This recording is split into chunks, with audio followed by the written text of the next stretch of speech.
मोहतरम सामीन, अस्सलामु अलैकुम वरहमतुल्लाहि वबरकातुह। अल्लाह ताला फरमाते हैं, अल्लाहु खालिक़ु कुल्लि शैइन व हुवा अला कुल्लि शैइन वकील। अल्लाह हर चीज का पैदा करने वाला है और वही हर चीज पर कुदरत रखने वाला है। अल्लाहुल्लज़ी ख़लक़स्समावाति वल अर्द वमा बैनहुमा फी सित्तति अय्याम सुम्मा इस्तवा अलल अर्श।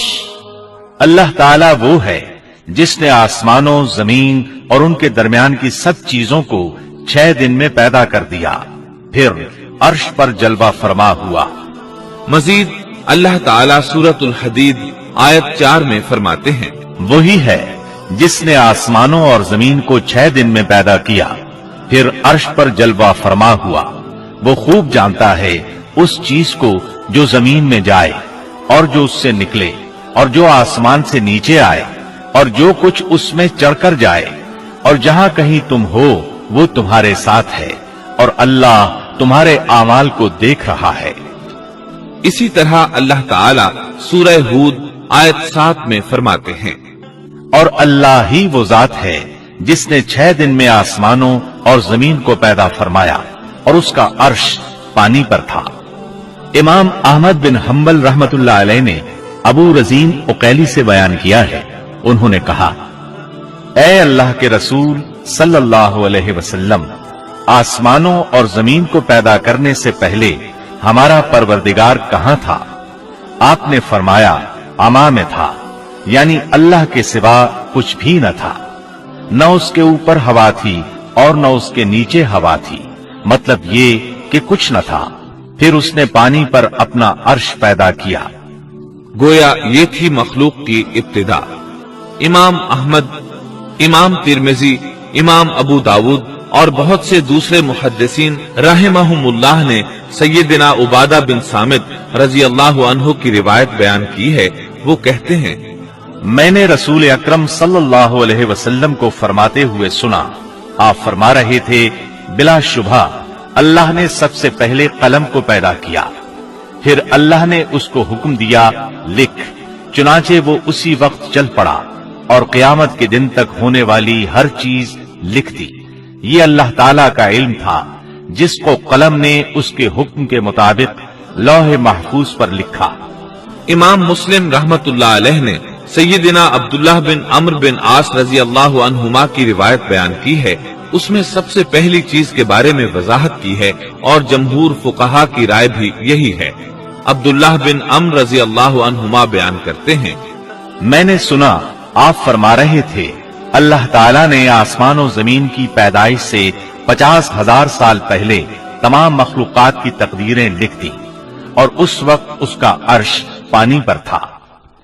इस हदीस मुबारक से वाज़ेह हो गया कि सबसे पहले पानी और फिर पानी पर अर्श पैदा किया गया, फिर कलम की पैदाइश हुई, उसने तकदीर तहरीर की, फिर आसमान और जमीन की तख्लीक हुई। और जिस हदीस में आया है कि इब्तिदा में कलम को पैदा किया गया, उसका मतलब ये है कि इस जहान की मखलूकात में सबसे पहले इसका नंबर है, न कि बाकी तमाम जहानों की मखलूकात में पहला नंबर है। और इसका तज़किरा बुखारी शरीफ की इस हदीस में है। यमन से आए हुए एक वफ्द ने रसूलुल्लाह सल्लल्लाहु अलैहि वसल्लम से कहा, हम आपके पास दीन की समझ और इब्तिदाई खलक के बारे में पूछने के लिए आए हैं। ये कि सबसे पहले क्या चीज थी? आपने फरमाया, अल्लाह था, उससे पहले कोई चीज न थी, उसका अर्श पानी पर था, फिर उसने लौहे महफूज पर हर चीज लिख दी और आसमान और जमीन को पैदा किया। यानी इब्तिदा में पानी पर अर्श की तख्लीक हुई, फिर कलम की पैदाइश हुई, उसने सब कुछ लिख दिया। उलमाए किराम का बयान है, कलम के फौरन बाद लौहे महफूज को पैदा किया गया। चुनाचे कलम ने लौहे महफूज में हर चीज लिख दी। इसके बाद कायनात की बाकी मखलूकात اور آسمان و زمین کی پیدائش معرض وجود میں آتی گئی۔ اشیاء کی پیدائش والی ترتیب میں علماء کرام کے کئی اقوال ہیں، اور ہم نے آپ کے سامنے جمہور علماء اور فقہا کی پسندیدہ اور راجح ترتیب پیش کی ہے۔ آسمان اور زمین کی مخلوقات کی ترتیب کیا ہے، اس بارے میں امام مسلم رحمت اللہ علیہ نے سیدنا ابو ہریرہ رضی اللہ عنہ کی روایت پیش کی ہے۔ وہ کہتے ہیں، نبی اکرم صلی اللہ علیہ وسلم نے میرا ہاتھ پکڑا اور فرمایا، اللہ تعالیٰ نے ہفتے کے دن مٹی کو پیدا کیا، اتوار کے دن زمین میں پہاڑ، پیر کے دن درخت، منگل کے دن تکالیف، مصائب، جراثیم اور بیماریاں، بدھ کے دن نور کو، جمعرات کے دن زمین میں چوپایوں کو پھیلا دیا، اور تمام مخلوقات میں جمعے کے دن کی آخری گھڑیوں یعنی عصر سے رات کے درمیان میں آدم علیہ السلام کو پیدا کیا۔ مطلب یہ کہ ابتدائے آفرینش میں جن مخلوقات کی تخلیق ہوئی ان میں سے آخری مخلوق انسان تھا۔ اس حدیث میں مختلف حالات کو نہایت وضاحت سے بیان کیا گیا ہے۔ اس سے بخوبی پتہ چل گیا کہ ابتدائی مخلوقات کی ترتیب کیا تھی۔ ان میں سے آخری نمبر آدم علیہ السلام کا تھا، جبکہ آدم علیہ السلام نسل انسانی میں سب سے پہلے اور تمام انسانوں کے باپ ہیں۔ انسانوں سے پہلے فرشتے اور جن پیدا ہو چکے تھے۔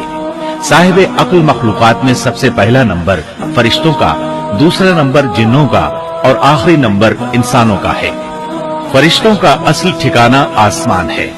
اللہ تعالیٰ سورۃ الشورى آیت 5 میں فرماتے ہیں، قریب ہے کہ آسمان اپنے اوپر سے پھٹ پڑے اور تمام فرشتے اپنے رب کی تسبیح اور تحمید بیان کر رہے ہیں اور زمین والوں کے لیے استغفار کر رہے ہیں۔ خبردار، اللہ تعالیٰ معاف کرنے والا، رحمت کرنے والا ہے۔ مسلم شریف میں ہے، سیدہ عائشہ صدیقہ رضی اللہ عنہا سے روایت ہے کہ نبی اکرم صلی اللہ علیہ وسلم نے فرمایا، فرشتوں کو نور سے اور جنوں کو آگ سے پیدا کیا گیا، اور آدم کو اس چیز سے پیدا کیا گیا جو تمہارے لیے بیان کر دی گئی، یعنی مٹی سے۔ فرشتوں کی تخلیق کے بعد جنوں کو پیدا کیا گیا۔ جنوں کو بھی انسانوں سے پہلے پیدا کیا گیا تھا، جیسا کہ اللہ تعالیٰ سورۃ الحجر آیت 27 میں فرماتے ہیں، اور اس سے پہلے جنات کو ہم نے لو والی آگ سے پیدا کیا۔ جنات کے بارے میں بہت زیادہ آیات و احادیث موجود ہیں۔ اللہ تعالیٰ فرماتے ہیں، اور جنات کو آگ کے شعلے سے پیدا کیا گیا۔ مارج آگ کے بھڑکتے شعلے کے کنارے کو کہتے ہیں۔